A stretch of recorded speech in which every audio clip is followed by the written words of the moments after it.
Class 10th। हम biology पढ़ने जा रहे हैं और बायोलॉजी का फर्स्ट पार्ट, लाइफ प्रोसेस का फर्स्ट पार्ट यानी कि ऑटोट्रॉफिक हम कवर कर चुके हैं। Now it's time for heterotrophic nutrition. ठीक है, ऐसे ऑर्गेनिज्म बच्चा जो दूसरे ऑर्गेनिज्म पे डिपेंड होते हैं फॉर फूड, उनको बोला जाता है हेटरोट्रॉफ। और जिस प्रोसेस से वो अपना खाना कंज्यूम कर रहे हैं उसको बोला जाता है हेटरोट्रॉफिक न्यूट्रिशन। ठीक है, हेटरोट्रॉफिक न्यूट्रिशन फर्दर 3 चीजों पे क्लासिफाइड होता है। ठीक है, पहला होलोजोइक न्यूट्रिशन। होलोजोइक न्यूट्रिशन के लिए बच्चा एक चीज याद रखना बहुत स्पेसिफिक है कि होलोजोइक न्यूट्रिशन क्या करता है, सबसे पहले चीजों को कंज्यूम करता है। ठीक है, कंज्यूम करने के बाद वो क्या करता है, चीजों का ब्रेक डाउन करता है। उसके बाद वो क्या करेगा, डाइजेशन करेगा। ठीक है, जैसे कि वी द ह्यूमन बीइंग, हम क्या करते हैं, पहले चीजों को कंज्यूम करते हैं, पहले अंदर लेंगे, फिर दांत क्या करेंगे, उसको चबाएंगे, राइट, ब्रेक डाउन करेंगे, उसके बाद जाके वो डाइजेशन होता है ना। तो होलोजोइक न्यूट्रिशन में सबसे पहले क्या होता है, कंज्यूम होता है, ब्रेक डाउन होता है, फिर डाइजेशन होता है। ठीक है, अब इसमें क्या है बेटा, अदर कैटेगरीज डिवाइडेड है, जैसे कि हर्बीवोरस, ऐसे ऑर्गेनिज्म जो सिर्फ और सिर्फ प्लांट बेस्ड प्रोडक्ट खाते हैं उनको क्या बोला जाता है, क्या बोला जाता है, हर्बीवोरस, जैसे कि काऊ, गोट, डियर। ठीक है, कार्निवोरस वो ऑर्गेनिज्म होते हैं जो एनिमल बेस्ड प्रोडक्ट ही खाते हैं। एग्जाम्पल टाइगर, टाइगर क्या खाता है, डियर खाएगा, डियर को हंट करेगा, है ना। ओमनीवोरस में बेटा वो ऑर्गेनिज्म आते हैं जो प्लांट बेस्ड भी प्रोडक्ट खाते हैं और एनिमल बेस्ड भी प्रोडक्ट खाते हैं, लाइक ह्यूमन बींग्स। ठीक है, एक और ऑर्गेनिज्म होता है बेटा यूनिसेलुलर ऑर्गेनिज्म, ऐसे ऑर्गेनिज्म जिनके पास एक ही सेल होते हैं, वो भी किस बेसिस पे खाना खाते हैं, किस प्रोसेस से खाना खा रहे हैं, होलोजोइक न्यूट्रिशन से। ठीक है, बाकी बेटा ये जो 3 है ये किस में आते हैं, मल्टी सेलुलर ऑर्गेनिज्म। क्लास 9 का टॉपिक है यूनिसेलुलर और मल्टी सेलुलर ऑर्गेनिज्म। ठीक, चलो सेप्रोट्रॉफिक की अगर मैं बात करूं, सेप्रोट्रॉफिक बोल लो, सेप्रोफाइटिक बोल लो, दोनों चीज सेम है। ठीक है, कंफ्यूज मत हो जाना। ये क्या करते हैं, ये ऑर्गेनिज्म मरी हुई या सड़ी हुई चीजों को कंज्यूम करते हैं। ठीक है, याद रखना बच्चों, सेप्रोफाइट्स क्या कर रहे हैं, मरी हुई और सड़ी हुई चीजों पे कंज्यूम कर रहे हैं। देखिए होगे कहीं आसपास जब बहुत ज्यादा कचरा जम जाता है तो छोटी छोटी मक्खियां वहां पे भिनभिनाने लगती है। वो क्या करती है, वो कंज्यूम करती है, अपना खाना कंज्यूम कर रही है। ठीक है, अब क्या हो रहा है, वो उनको बोला जाता है, उन छोटी छोटी मक्खियों को बोला जाता है ड्रोसोफिलिया। ठीक है, ये सबसे पहले क्या करते हैं बच्चा, ये सबसे पहले उस चीज को ब्रेक डाउन करते हैं, जो भी चीजें इन्हें खानी होती है उस चीज को पहले वो ब्रेक डाउन करते हैं। मैम पहले ब्रेक डाउन करते हैं, हाँ बच्चों, इनके पास कुछ एंजाइम्स होता है जो पहले उस एंजाइम को छोड़ते हैं, जिससे इनका खाना क्या हो जाता है, ब्रेक डाउन हो जाता है। ठीक है, ब्रेक डाउन करने के बाद ये क्या करते हैं, कंज्यूम करते हैं और उसके बाद ये डाइजेशन प्रोसेस करते हैं। देख रहे हो होलोजोइक और सेप्रोफाइटिक में डिफरेंस, ये पहले कंज्यूम कर रहे थे फिर ब्रेक डाउन कर रहे थे, बट ये क्या कर रहे हैं, ये पहले ब्रेक डाउन कर रहे हैं और फिर कंज्यूम कर रहे हैं। समझ में आया, इसका एग्जाम्पल दिया हुआ है बेटा, मशरूम हो गया, ईस्ट हो गया, ब्रेड मोल्ड यानी कि राइजोपस हो गया। ठीक है, अब नेक्स्ट आते हैं पैरासिटिक न्यूट्रिशन। पैरासिटिक न्यूट्रिशन कौन होते हैं बच्चा, पैरासिटिक न्यूट्रिशन थोड़े स्मार्ट होते हैं। कैसे, ये होस्ट में रहते हैं, ये किसी लिविंग ऑर्गेनिज्म में रहते हैं, उनको हार्म नहीं पहुंचाएंगे ज्यादा, कि उनको मारेंगे नहीं, बट ये क्या करेंगे, उन्हीं से ही खाना ले लेंगे। सोच रहे हो कितने स्मार्ट है ना। ये क्या करते हैं, ये अपने न्यूट्रिशन दूसरे लिविंग ऑर्गेनिज्म से लेते हैं। एग्जाम्पल सबसे अच्छा एग्जाम्पल है लाइस, जू सुने होगे, सर में हो जाती है कभी कभार जू, है ना। लीच एक ऐसा इंसेक्ट है जो चिपक जाता है। ठीक है, बहुत मुश्किल होती है उसको निकालने में, वो क्या करता है, चिपक के वो आपका ब्लड सक करता है। ठीक है, चलो अगर मैं बात करूं, क्या ऐसे प्लांट भी होते हैं जो किसी लिविंग ऑर्गेनिज्म से अपना खाना ले रहे होते हैं, यस, जिनको बोला जाता है कैस्कटा, अमरबेल, है ना। ये क्या करते हैं, ग्रीन प्लांट्स के आसपास उग जाते हैं, स्मार्ट है। ग्रीन प्लांट्स अपना खाना तो बनाएगी, उससे ये क्या करते हैं, अपना खाना भी कंज्यूम करते हैं। ग्रीन प्लांट अपना मेहनत करके खाना बनाती है और ये जो अमरबेल है ये उनसे खाना ले लेता है। क्लियर है ये चीज। चलो छोटा सा टॉपिक दिया है बेटा यूनिसेल्युलर ऑर्गेनिज्म का हमारी बुक में, जो कि है न्यूट्रिशन इन अमीबा। अमीबा अपना खाना कैसे लेती है बेटा? अमीबा एक यूनिसेल्युलर ऑर्गेनिज्म है, ठीक है, नेकेड आइज से आपको नहीं दिखेगी। अगर मैं इसकी बात करूं तो ये क्या करती है, ये जब भी अपने प्रे को देखती है, ठीक है, जब भी अपने खाने को देखती है, अपनी बॉडी से कुछ फिंगर लाइक प्रोजेक्शन ऐसे बाहर निकालती है, और इस फिंगर लाइक प्रोजेक्शन को बोला जाता है सूडोपोडिया, ठीक है। सूडोपोडिया से ये क्या करती है, धीरे धीरे अपने पूरे खाने को कैप्चर करती है, अपने अंदर समा लेती है। जैसे ही अपने अंदर समाती है, इसकी बॉडी एक वैक्यूल बनाता है जिसको बोला जाता है फूड वैक्यूल। इस फूड वैक्यूल में ये खाने का ब्रेक डाउन करती है और खाना कंज्यूम करती है, और जो बचा हुआ पार्ट होता है, जो वेस्ट प्रोडक्ट होता है, उसी को ये छोड़ के कहीं और अपना खाना ढूंढने निकल जाती है। So this is the process nutrition in amoeba. मैंने एक फ्लो चार्ट दिया है, if you want you can write it down, ठीक है। क्या कर रही है अमीबा? सूडोपोडिया निकालती है, सूडोपोडिया से फूड को कैप्चर करती है। जैसे ही फूड को कैप्चर करती है, इसकी बॉडी में फूड वैक्यूल होता है जो फूड को क्या करता है, ब्रेक डाउन करता है और बाकी जगहों पे पहुंचाता है, ठीक है, बाय द प्रोसेस डिफ्यूजन, ठीक है। फिर जो अनडाइजेस्टेड फूड होता है उसको वो बाहर सरफेस पे फेंक देती है और अपना निकलते बनती है, ठीक है। बेटा एक और चीज है, एक और यूनिसेल्युलर ऑर्गेनिज्म के बारे में दिया हुआ है जिसको बोला जाता है पैरामीशियम। पैरामीशियम कुछ इस टाइप का दिया है, एनसीईआरटी में इमेज इसकी नहीं दी हुई है, ठीक है, पिक्चर दी ही नहीं हुई है। ये क्या करता है, ये देखो कुछ इस टाइप से दिखता है, इसकी पूरी बॉडी में हेयर लाइक स्ट्रक्चर है, दिख रहा है ये, जिसको बोला जाता है सीलिया, ठीक है। क्या बोला जाता है इसको? सीलिया, ठीक है। ये सीलिया क्या करती है, मूवमेंट करती है, मूवमेंट कर रही है। जैसे ये खाने को देखती है, ये मूवमेंट करके क्या करती है, इस खाने को पहुंचा देती है इसके माउथ तक, यानी कि इसके ओरल ग्रूव तक, ठीक है। ओरल ग्रूव तक जैसे ही खाना पहुंच जाता है, सेम प्रोसेस ब्रेक डाउन होता है, जगह जगह पहुंच जाता है, और वेस्ट अनडाइजेस्टेड फूड को ये बाहर निकाल देती है through the anal pore. Clear है? चलो न्यूट्रिशन इन ह्यूमन बीइंग, हम अपनी बात तो करेंगे ही। हमारी बॉडी इतनी अच्छी, इतनी एडवांस्ड है, हर चीज का एक सिस्टम है हमारी बॉडी में। तो न्यूट्रिशन के लिए भी हमारी बॉडी में एक सिस्टम है जिसको बोला जाता है डाइजेस्टिव सिस्टम, ठीक है। क्या बोला जाता है? Digestive system. खाना पचा रहे हैं हम, है ना, खाना यूटिलाइज कर रहे हैं, किस प्रोसेस से कर रहे हैं? न्यूट्रिशन के प्रोसेस से कर रहे हैं। क्या सिस्टम है हमारी बॉडी में? डाइजेस्टिव सिस्टम, ठीक है। ये जो डाइजेस्टिव सिस्टम है बच्चा, ये डाइजेस्टिव सिस्टम फर्दर दो पार्ट्स में डिवाइडेड है, ठीक है। पढ़े होगे अभी तक डाइजेस्टिव सिस्टम क्या होता है, बट ये नहीं पता कि डाइजेस्टिव सिस्टम के दो अलग अलग पार्ट्स होते हैं। क्या क्या पार्ट्स होते हैं? एक होता है एलिमेंट्री कैनल, बेटा माउथ से लेके एनस तक की एक पाइप है ना, उस पाइप को बोला जाता है एलिमेंट्री कैनल। जहां जहां पे फूड क्या कर रहा है, ट्रैवल कर रहा है। समझ में आया? माउथ से एनस तक जहां जहां फूड ट्रैवल कर रहा है, उस पाइप स्ट्रक्चर को क्या बोला जाता है? Alimentary canal. बट इसके अलावा और भी ऑर्गन्स हैं जो हमारे खाने को डाइजेस्ट करने में हेल्प करते हैं, ठीक है। क्या करने में हेल्प कर रहे हैं? डाइजेस्ट करने में हेल्प करते हैं, जिसको बोला जाता है एसोसिएटेड ग्लैंड, या फिर इसका दूसरा नाम भी है जिसको बोला जाता है एसेसरी ग्लैंड,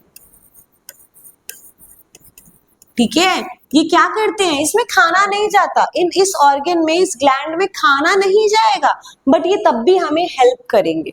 समझ में आ रहा है इस चीज को? देखो एलिमेंट्री कैनाल में क्या क्या आया? माउथ आया, ओरल कैविटी आया, इसोफेगस आया, स्टमक आया, स्मॉल इंटेस्टाइन आया, लार्ज इंटेस्टाइन आया और एनस आया, ठीक है। बट एसोसिएटिव ग्लैंड में या एसेसरी ग्लैंड में कौन आया? सलाइवरी ग्लैंड आ गया, लीवर आ गया, पैनक्रियाज आ गया, ठीक है। ये बेटा डायग्राम है, बहुत इंपॉर्टेंट है, इस चीज को अच्छे से देख लेना, ठीक है। कई बार एग्जाम में लेबलिंग में पूछ देता है, कई बार तो डायग्राम बनाने ही बोल देता है, ठीक है। अब इसको देखो ध्यान से, ये हमारे माउथ से लेके, ठीक है, ये एक पाइप है, दिख रहा है, ये एक पाइप है, मैं बना दे रही हूँ, ठीक है, ये एक पाइप है, ठीक है। ये जो पाइप है ये NS तक, इस पाइप को ही क्या बोला जाता है, एलिमेंट्री कैनल। बट इसके अलावा हमारी बॉडी में और भी ऑर्गन्स हैं जो खाने को पचाने में हेल्प करते हैं, जैसे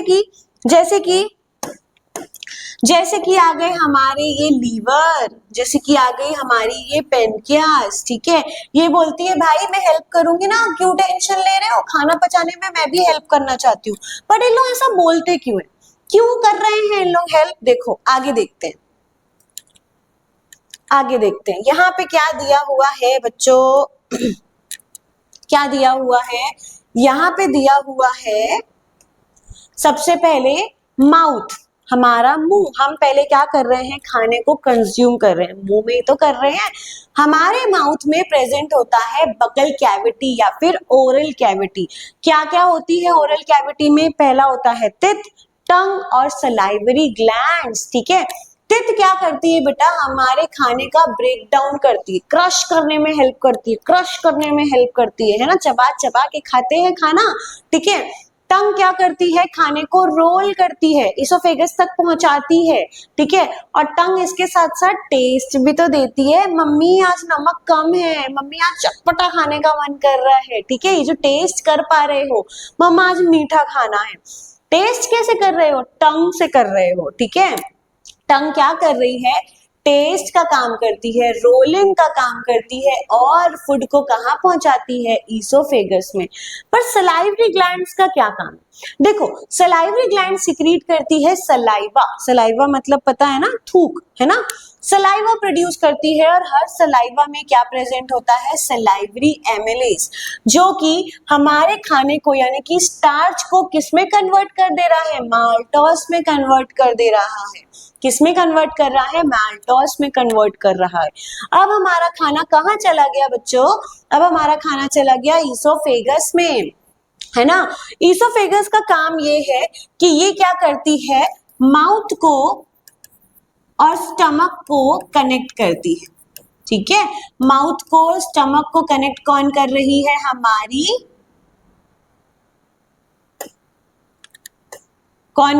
है, हमारी ईसोफेगस, ठीक है।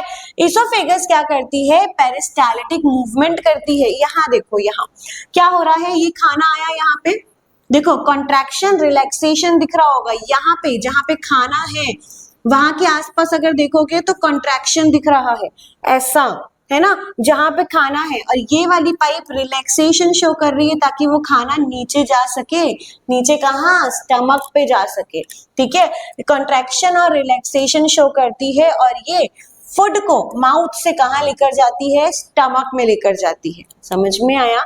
अब खाना पहुंच गया भाई स्टमक पे, है ना। मैम स्टमक पे पहुंच गया मतलब डाइजेशन तो वहीं पे हो रहा है, हम तो खाना वहीं डाइजेस्ट कर रहे हैं। नहीं नहीं नहीं बच्चा, गलत बोल रहे हो, ठीक है।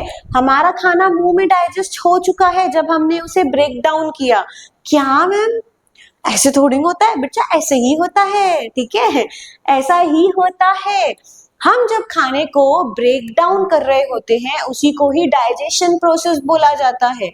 हाँ, ठीक है। चलो, हमारा खाना पहुंच गया माउथ में,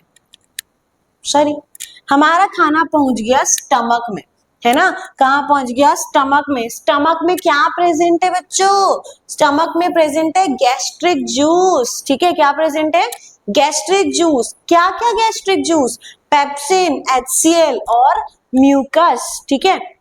पेप्सिन का काम ये रहता है, जितने भी प्रोटीन हमने कंज्यूम किए हैं उसका क्या करती है, ब्रेक डाउन करती है। क्या कर रही है, ब्रेक डाउन कर रही है, ठीक है। बट पेप्सिन के थोड़े से नखरे हैं बॉस, ठीक है। क्या नखरे हैं, पेप्सिन बोलती है मैं प्रोटीन का ब्रेक डाउन तभी करूंगी जब वो एसिडिक मीडियम में होगा। कौन से मीडियम में मैम, एसिडिक मीडियम में, ठीक है। हाँ सोचो, हमारे बॉडी में, हमारे स्टमक में क्या प्रेजेंट है, HCl, हाइड्रोक्लोरिक एसिड प्रेजेंट है हमारी बॉडी में। और ये हाइड्रोक्लोरिक एसिड क्या कर रहा है, हमारे खाने को बना रहा है एसिडिक। क्यों एसिडिक बना रहा है, क्योंकि पेप्सिन के नखरे है ना। पेप्सिन क्या बोल रही है, मैं प्रोटीन को तभी ब्रेक डाउन करूंगी जब खाना एसिडिक मीडियम में होगा, तो उसको कौन एसिडिक मीडियम में बना रहा है? HCl। HCl का एक और काम है बच्चा, HCl क्या करता है? बैक्टीरिया को मारता है, अदर जर्म्स को भी मार रहा है, ठीक है। अब देखो ये हमारा स्टमक है, इधर आ जाती हूँ, ये हमारा स्टमक है ना। स्टमक में क्या प्रेजेंट है भाई? HCl प्रेजेंट है, पेप्सिन प्रेजेंट है, और जिसको पता होगा HCl बहुत स्ट्रॉन्ग एसिड है ना, बहुत स्ट्रॉन्ग एसिड्स है। तो हमारे स्टमक की इनर लाइनिंग को भी तो बचाना है। यूजुअली हाथ जल जाएगा अगर हाइड्रोक्लोरिक एसिड डल गया, हाथ के ड्रॉप्स भी अगर डल गए तो, है ना। तो हमारे स्टमक की इनर लाइनिंग को बचाने के लिए कौन प्रेजेंट है? म्यूकस, ठीक है। म्यूकस हमारे स्टमक की इनर लाइनिंग को प्रोटेक्ट कर रहा है, ठीक है। अब स्टमक से कायदे से खाना जाना चाहिए कहाँ? स्मॉल इंटेस्टाइन में। हाँ मैम, पाइप तो यही बोलती है स्टमक के बाद तो खाना स्मॉल इंटेस्टाइन में जाएगा। बट बच्चा एक चीज बताओ, हमारा जो स्टमक था उसने फूड को क्या कर दिया? हमारा जो स्टमक था उसने HCl की मदद से हमारे खाने को कैसे बना दिया? एसिडिक मीडियम में बना दिया, याद है ना। एसिडिक मीडियम में बना दिया। स्टमक को बचाने के लिए वहां पे म्यूकस प्रेजेंट था। बट जब खाना कहाँ जाएगा? स्मॉल इंटेस्टाइन में जाएगा, तो कैसे बचेगा? नहीं बच पाएगा। अब आएंगे हमारे दो धुरंधर। कौन धुरंधर आ गए बच्चे? कौन आ गए? वो आ गए हमारे लीवर और पैनक्रियास, ठीक है। दिख रहा है? देखो लीवर सबसे बड़ा ग्लैंड है ह्यूमन बॉडी में, सबसे बड़ा ग्लैंड है लीवर। लीवर के ही पास में प्रेजेंट होता है गॉल ब्लैडर। दिख रहा है? दिख रहा है। गॉल ब्लैडर क्या करता है बच्चों? गॉल ब्लैडर स्टोर करता है बाइल जूस को, ठीक है। सिक्रीट कौन कर रहा है? लीवर क्या करता है? बाइल जूस को सिक्रीट करता है, और गॉल ब्लैडर क्या करता है? उसको स्टोर करके रखता है, जमा करके रखता है। अब बाइल जूस क्या काम आता है मैम? बाइल जूस बेटा, बाइल जूस क्या करते हैं? हमारे फैट को इमल्सिफिकेशन करते हैं, ठीक है। जो बड़े बड़े फैट के ग्लोब्यूल्स होते हैं, उनको छोटे छोटे छोटे छोटे पार्ट्स में क्या कर देता है? डिवाइड कर देता है, ठीक है, तोड़ देता है, और उसी को ही क्या बोला जाता है? इमल्सिफिकेशन। इसके साथ साथ वो खाने को एल्कलाइन भी बना देता है, क्योंकि एसिडिक मीडियम में है ना। एसिडिक मीडियम में से कहाँ कन्वर्ट होना चाहिए? नॉर्मल भी तो होना चाहिए। तो ये कौन कर रहा है? लीवर कर रहा है। समझ में आया? अब समझ में आया? लीवर और पैनक्रियास यानी कि एसोसिएटिव ग्लैंड्स के क्या काम है? बहुत इंपॉर्टेंट काम है इनके, ठीक है। चलो अब पेनक्रियास बोल रहा है भाई रुक, मैं भी हेल्प करना चाहता हूँ। कैसे हेल्प करेगा? पेनक्रियास क्या करता है? पेनक्रियाटिक जूस को रिलीज करता है। पेनक्रियाटिक जूस में क्या क्या आता है? एमिलेज आता है, ट्रिप्सिन आता है, और लिपेज आता है। एमिलेज क्या करता है? जितने कार्बोहाइड्रेट्स हमारे फूड में हैं उसको क्या करेगा? डाइजेशन कराने में हेल्प कर देगा, ठीक है। ट्रिप्सिन क्या कर रहा है? प्रोटीन के डाइजेशन में हेल्प कर रहा है, ठीक है। लिपिड्स क्या कर रहा है? जो फैट को इमल्सिफाइड किसने किया? बाइल जूस ने किया। उसको और छोटे छोटे छोटे छोटे पार्ट्स में इमल्सिफाइड कौन कर रहा है? लिपिड्स कर रहा है, ठीक है। अब हमारा फूड क्या है? नॉर्मल है। अब कहाँ जाएगा? स्मॉल इंटेस्टाइन में जाएगा, ठीक है। स्मॉल इंटेस्टाइन में बेटा हमारा जो फूड है उसका फाइनल डाइजेशन होता है, ठीक है। क्वेश्चन अगर पूछ दिया कि फाइनल डाइजेशन कहाँ होता है फूड का, तो वो होता है हमारे स्मॉल इंटेस्टाइन में। भूलोगे तो नहीं, स्टमक में नहीं होता बच्चा, ठीक है। हम बोलते हैं ना कि हमारा पेट में हो गया डाइजेशन, नहीं, डाइजेशन होता है हमारे माउथ में। फूड के छोटे छोटे छोटे छोटे पार्ट्स जब हम कर रहे हैं, है ना। बट जब हमसे पूछा जाए कि फूड का एब्जॉर्प्शन कहाँ होता है, ठीक है, वो कहाँ होता है? फूड का मेन डाइजेशन कहाँ होता है? Small intestine. स्मॉल इंटेस्टाइन में ऐसी क्या वैरायटी है मैम, ऐसी क्या क्वालिटी है जो फूड को डाइजेस्ट कर रहा है, फूड को एब्जॉर्ब कर रहा है? तो फूड देखो स्मॉल इंटेस्टाइन में प्रेजेंट होता है विली लाइक स्ट्रक्चर। दिखाती हूँ, देखो, है ना। ये क्या प्रेजेंट होती है? ये विली लाइक स्ट्रक्चर प्रेजेंट होती है। पहली बात तो ये किससे कनेक्टेड होती है? ये कनेक्टेड होती है हमारे ब्लड वेसल से, ठीक है। किससे कनेक्टेड है? हमारे ब्लड वेसल से, ताकि फूड सीधा कहाँ चला जाए? सेल तक चला जाए। सेल को ही तो जरूरत है फूड की, है ना। और सेकेंडली ये सरफेस भी ज्यादा प्रोवाइड करती है ताकि ज्यादा से ज्यादा फूड क्या हो सके, एब्जॉर्ब हो सके। समझ में आया? अब बेटा बहुत इंपॉर्टेंट क्वेश्चन है जो एग्जाम में आता है, small intestine of herbivorous is longer than carnivorous, why? बताओ, हर्बीवोरस कौन थे? हर्बीवोरस वो ऑर्गेनिज्म थे जो प्लांट बेस्ड प्रोडक्ट खाते थे, है ना। और कार्निवोरस कौन थे? कार्निवोरस वो ऑर्गेनिज्म थे जो सिर्फ एनिमल बेस्ड प्रोडक्ट खाते थे। तो इसका आंसर क्या है? क्योंकि हर्बीवोरस ऐसा फूड खाते हैं जिसमें सबसे ज्यादा क्या प्रेजेंट होता है, सेलुलोज होता है, और सेलुलोज को डाइजेशन करने में टाइम लगता है, इसीलिए उनकी स्मॉल इंटेस्टाइन बड़ी होती है। समझ में आया? अब देखो, फाइनल डाइजेशन जब हो रहा है तो कार्बोहाइड्रेट्स किस में बदल गया, ग्लूकोज में बदल गया। प्रोटीन किस में बदल गया, अमीनो एसिड में बदल गया। फैट किस में बदल गया, फैटी एसिड्स और ग्लिसरॉल में बदल गया। ग्लिसरॉल इसका क्या काम है मैम? ठीक है, ग्लिसरॉल का क्या काम होता है? जब हमारी स्टूल बॉडी से बाहर जाती है, वेस्ट प्रोडक्ट जब बाहर जाती है तो ये उसे स्मूथनेस प्रोवाइड करता है ताकि ये अच्छे से इजीली बाहर जा सके। ठीक है, अब देखो फाइनल डाइजेशन तो स्मॉल इंटेस्टाइन में हो गया, राइट। अब जो अनडाइजेस्टेड फूड है, जो वाटरी पार्ट है, वो कहाँ चले जाते हैं, हमारे लार्ज इंटेस्टाइन में। लार्ज इंटेस्टाइन क्या करता है, वाटर का एब्जॉर्प्शन करता है। वेस्ट प्रोडक्ट को क्या करता है, अनडाइजेस्टेड प्रोडक्ट को क्या कर देता है, बाहर भेज देता है। रेक्टम क्या करता है, रेक्टम उस चीज को कलेक्ट करके रखता है, ठीक है, कलेक्शन करके रखता है। और एनएस उसका क्या करता है, एनएस उसको बाहर निकालने में हेल्प करता है। ठीक है, तो आई होप सो आपको ये टॉपिक समझ में आया होगा। नेक्स्ट टॉपिक में, नेक्स्ट वीडियो में हम करेंगे रेस्पिरेशन का topic start. If you have any doubt comment में down, I will clear it. तब तक के लिए बाय।